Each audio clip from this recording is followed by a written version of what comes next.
O que dá dinheiro no agro, minha gente? Será a pecuária intensiva ou será a pecuária extensiva? Fique conosco, principalmente você que não é pecuarista, não corra, porque hoje a gente vai falar para vocês como não ser passado para trás na gestão financeira. Vamos ensinar alguns conceitos básicos para outros setores, mas que infelizmente são muito pouco empregados no agronegócio. Então fique conosco até o final para que você aprenda, tanto na agricultura quanto na pecuária, o que são números bons para a tomada de decisão. Curta o nosso canal, ative o sininho para receber as nossas notificações automáticas e compartilhe.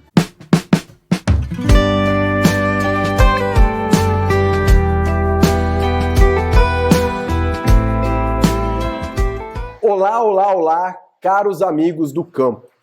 Em tempos de agricultura digital, nós precisamos tomar cada vez mais cuidado da forma como os dados são manipulados, porque justamente os dados é o caminho mais fácil para manipular você, que muitas vezes não tem acesso à informação completa.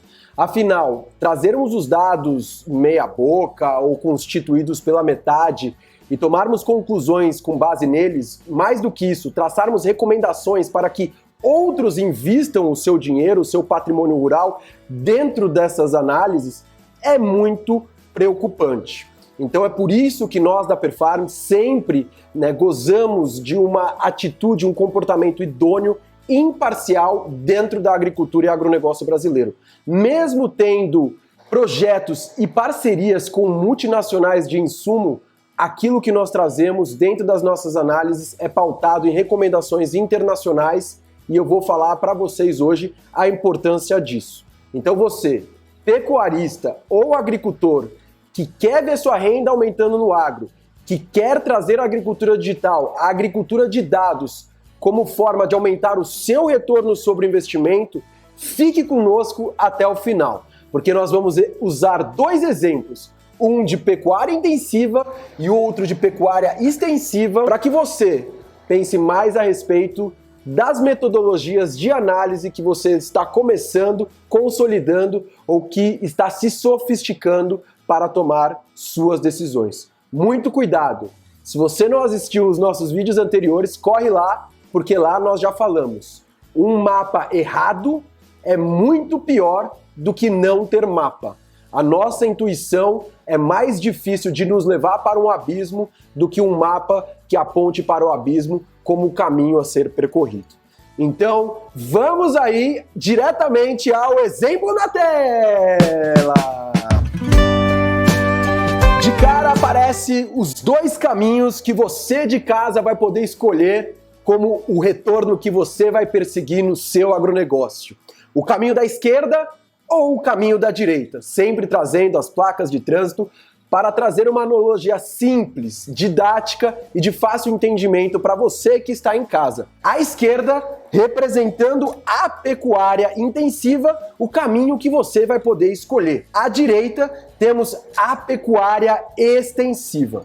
Então você que nos acompanha, o que você sugere da sua cabeça? Vamos percorrer o caminho da pecuária intensiva ou da pecuária extensiva? E vamos mostrar aí mais alguns dados relativos a esses dois cenários. Antes, uma placa de pare! Quando vem placa de pare, significa algum conceito que a gente precisa entender para dar seguimento ao exercício. E no caso aqui, o conceito que nós trazemos é justamente o conceito de intensificação. O que é a intensificação? Principalmente a intensificação na pecuária. Nós escutamos de diversos lados que a intensificação da pecuária é o futuro, para que a gente tenha aumentos de retornos, mas o que é a intensificação, inclusive para o Brasil, em comparação à intensificação da pecuária em outros países? Intensificação nada mais é do que nós fazermos mais com menos. Na verdade, é ter mais giros de produção com menos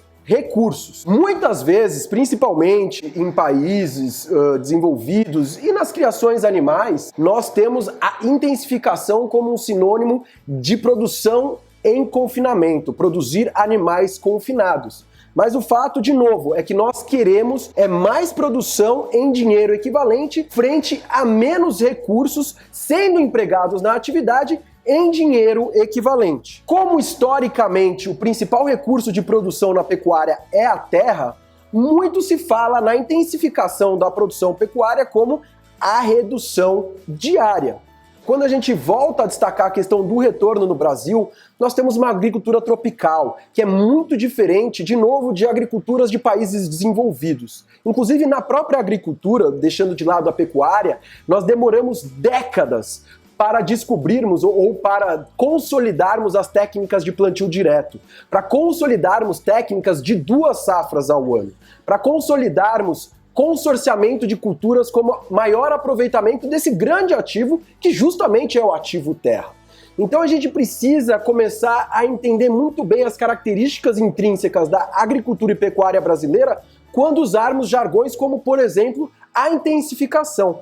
Porque na própria pecuária, quando nós trazemos mais animais por área de pastagem, muitas vezes nós estamos elevando o retorno sobre investimento se nós estivermos trazendo esses animais de fato para comer no coxo. E o exercício hoje de fato vai comparar uma produção em confinamento com uma produção de animais recriados em áreas maiores. Então nós preferimos trocar o conceito pecuária intensiva por pecuária de grãos. E da mesma forma, trocar o conceito pecuária extensiva por pecuária a pasto. Agora fica claro que, na verdade, o que nós estamos alterando é o regime nutricional.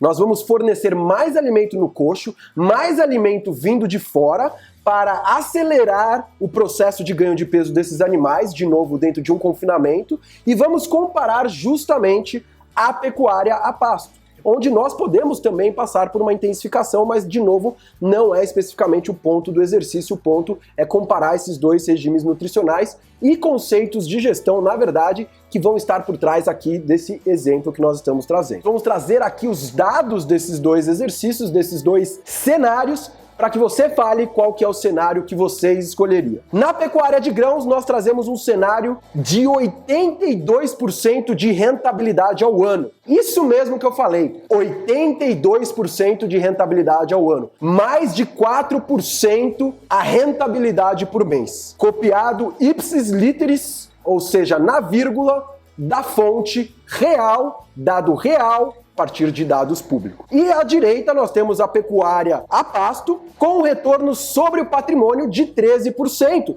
já considerando o patrimônio empregado em terra. Então você que tem aí 1.000 hectares de terra, 30 milhões de reais de patrimônio, né, quando a gente está avaliando esse hectare a 30 mil reais o hectare, nós estamos falando que você vai colocar líquido no seu bolso aproximadamente 1,5 milhão de reais por ano. Isso é o retorno sobre o patrimônio, já pagando toda a depreciação de máquinas, já pagando todos os custos e todos os agentes econômicos envolvidos no seu processo produtivo, inclusive dívidas, enfim, tudo aquilo que nós podemos analisar dentro de uma estrutura completa de custo. Então, né, a placa de informação que chega, a única informação que nós chegamos é que esses são dados públicos. A única coisa, além do apresentado, que eu vou trazer de diferente aqui, é o seguinte: no primeiro caso, na pecuária de grãos, nós temos uma empresa de ração real fornecendo esse dado pra gente. E, gente, aqui não queremos fazer juízo de valor desta empresa, mas queremos sim usar isso como exemplo, tá? Para que a gente entenda de fato os números que estão sendo apresentados e a gente, de novo, precisa entender até onde a gestão financeira vai te dar conforto para a tomada de decisão e o cuidado que você precisa ter com a apresentação desses dados. Segundo cenário, a fonte da pecuária de pasto é manejos de clientes per farm. Trouxemos de dentro de casa, guardado toda a confidencialidade, via de regra, nós temos muitos cenários factíveis para a gente ter 10 a 20% de retorno sobre investimento na pecuária, já considerando o capital empregado em terra, não necessariamente o top, não é de fato uma média que nós estamos pegando, simplesmente temos aí um manejo que de fato traz esses dados. O que você prefere?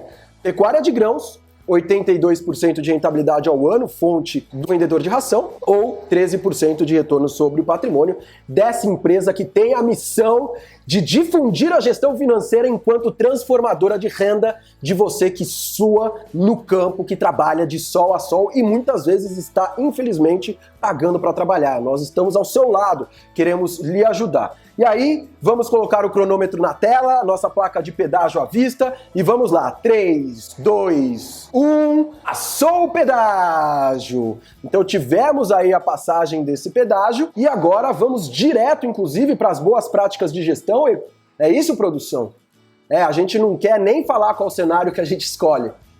Exatamente, gente, o nosso propósito aqui não é, de novo, fazer juízo de valor daquele que está apresentando, mas deixar você consciente que existem técnicas que muitos desses que inclusive recomendam usam para si e talvez não estejam usando para terceiros. Então, já falo, vamos trazer da onde pegamos esses dados reais daqui a pouquinho para você, a empresa que está trazendo esses dados, mas o fato aqui, gente, questione a metodologia de apurações de custos empregados. Qualquer pessoa consegue falar que receita menos custo é lucro, mas de fato nós estamos envolvendo todos os agentes econômicos nessa apuração de custo. Existe uma sina do mau analista financeiro que ele pode, por exemplo, trazer para vocês um custo da saca de soja R$100, para você vender essa saca a R$120, você vai produzir o máximo de sacas de soja.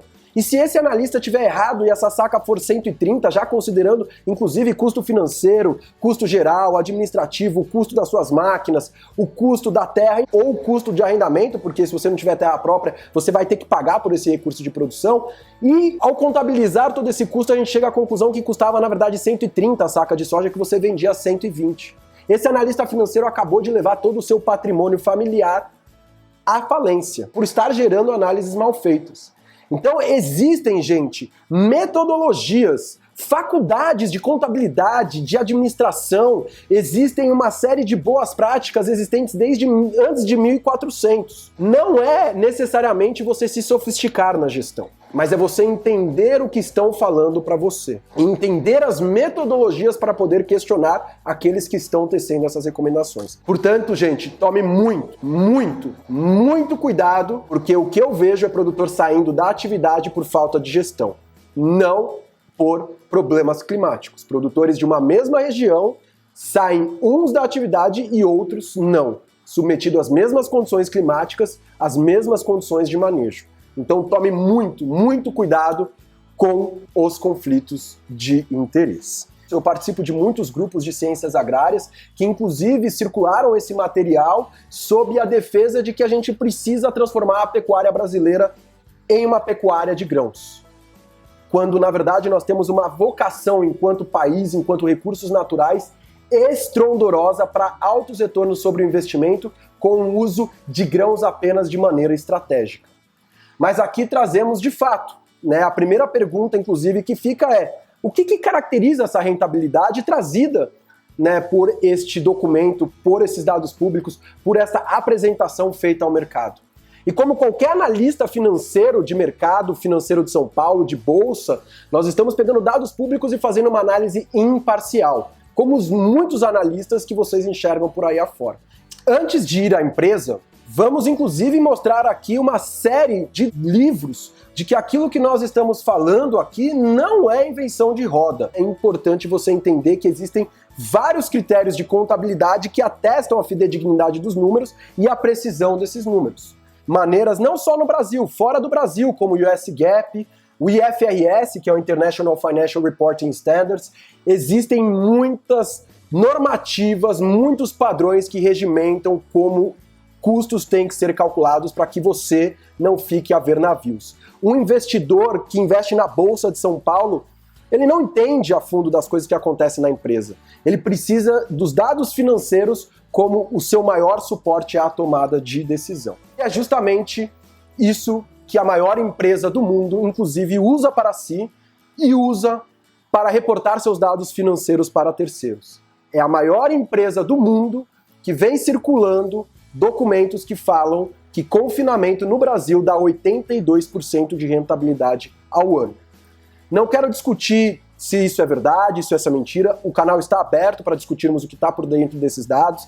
Existem confinadores que carregam o seu capital a custas de terceiro, né? O confinador que não compra, né, o gado, né, não compra o boi magro, ele espera o boi magro engordar para depois de receber o dinheiro do frigorífico pagar o recriador do boi magro. Existem várias técnicas de fato que aceleram, dão aí um upgrade enorme no retorno sobre o investimento do confinador brasileiro. Mas ainda assim, precisamos tomar cuidado com esses números. E o que nós estamos pedindo aqui é simplesmente que haja uma discriminação evidente das metodologias que são empregadas para o cálculo desses números e daquilo que está dentro das premissas utilizadas para esses números. O que a Cargill veiculou em 2020? Veiculou um benchmarking de confinadores de 2019, então aí no ano passado, veicularam aqui um estudo muito legal, parabenizo a companhia pela iniciativa, mas de novo, nós precisamos tomar muitíssimo cuidado com os dados que aqui são apresentados. Eles colocam aí, né, a distribuição demográfica dos confinadores participantes. Não vou me ater aqui aos dados produtivos, mas eu simplesmente vou parar aqui nos dados financeiros. E é justamente nos dados financeiros onde nós vemos aquele indicador que mostrei anteriormente de 85% de rentabilidade ao ano, nada mais é do que a anualização da rentabilidade mensal que vocês veem nessa tela aí como o último indicador a ser mostrado. Então temos aí 5% ao mês de rentabilidade. Então o primeiro ponto desse estudo a ser questionado é: o que é rentabilidade mensal para esse estudo? Porque quando nós analisamos outros dois indicadores aí, o custo da arroba alimentar e o custo da arroba total, é muito preocupante os números que estão sendo apresentados. Né? Vamos pegar aí a faixa de 3.500 a 10.500 cabeças de gado. A gente tem aí de R$ 94,00 de custo só de alimentação. Custo aí só voltado ao regime nutricional, de novo aos grãos que estão sendo empregados para engordar esse animal. E quando a gente sai desse custo nutricional para o custo total, a gente tem um custo total de R$ 114,00. Então, à medida que a gente subtrai um pelo outro, aproximadamente R$ 20,00 de um custo de R$ 114,00 engloba tudo que não é alimentação.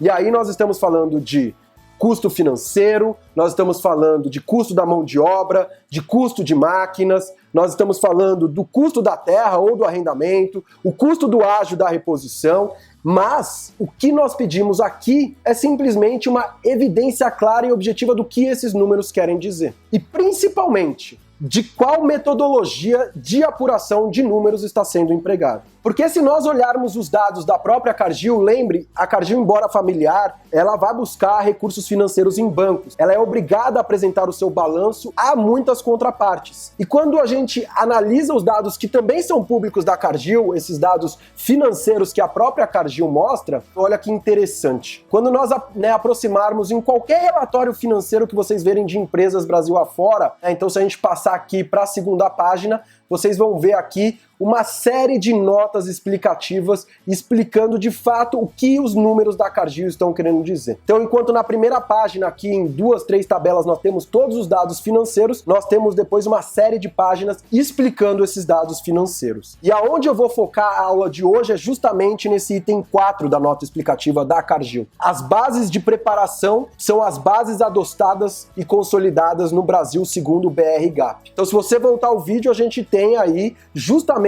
dentre os materiais que nós apresentamos o BR-GAAP. Por que a Cargill não calcula os custos para os seus clientes, né, para qual ela vende ração, da mesma forma que calcula os custos para si próprio? Utilizando o BR-GAAP e, de novo, discriminando todas as explicações por trás desses números. À medida que a gente tem o BR-GAAP, o US GAAP, o IFRS sendo utilizado, a gente traz muita confiabilidade de dados. Lembrem, investidores estão colocando milhões na bolsa, milhões em empresas, sejam listadas em bolsa ou não. A gente precisa atuar no agronegócio com a mesma seriedade com o nosso dinheiro. E aí, gente, se a gente aplicar custo financeiro nessa metodologia, à medida que o produtor brasileiro tem pago aí de 10 a 30, 40% de juros ao ano, né? Lembra? Uma pessoa que está fazendo barter está pagando 40% de custo financeiro ao ano. À medida que a gente traz 40% de custo financeiro em cima desse custo alimentar, em cima do que você está gastando de ração, então o custo financeiro é o dinheiro que você precisa tomar no banco para comprar essa ração para depois devolver para o banco. Então, à medida que, né, a gente coloca ali 40% sobre isso, a conta já fica um pouco questionável, de parar de pé. Não estou duvidando dos dados, mas eu estou questionando a metodologia. E aqui nós vemos claramente as receitas e despesas financeiras como algo que deve ser monitorável, controlável. Mais ainda, nós vamos olhar aqui os dados do Banco Cargill, onde nós vamos avaliar aonde a empresa também inclui aqui, olha, juros sobre capital próprio. Estamos considerando todos os agentes econômicos envolvidos. Quando a gente olha aqui o Banco Cargill, que tem ainda assim, né, um retorno muito superior, né, por estar lidando com ativos financeiros, eles estão apresentando aqui em 2019 130 milhões de resultados, frente a um patrimônio líquido empregado aqui, se a gente estiver falando de patrimônio, unicamente o patrimônio próprio, né, o dinheiro da Cargill dentro do seu banco, a gente vai ter aqui, né, um valor razoavelmente, né, muito inferior a esse. Então, tem aproximadamente aqui 600 milhões de reais de patrimônio. Mesmo olhando para esse lucro de 130 milhões, quando nós estamos olhando aqui, ainda assim 130 sobre 600 milhões é muito inferior a 84% de rentabilidade ao ano. Então, de novo, o que nós pedimos é simplesmente colocar para o produtor as mesmas metodologias que se usa para si próprio. Por que o produtor está fazendo negociações de compras de insumos e vendas com essas empresas e a todo momento está sendo pregado para esse produtor que ele não precisa se sofisticar, que pode usar um número simples, um número fechado? Então, gente, você produtor, tome muito cuidado. Nós, graças a Deus, estamos conseguindo, dentro dos clientes da Perfarm, disseminar a boa gestão. Mas queremos ir além. Queremos que você seja, no mínimo, uma pessoa, um aluno, alguma pessoa que nos acompanha e contribui para a evolução da renda para o produtor brasileiro. Fique conosco e até a próxima, gente! Um grande abraço!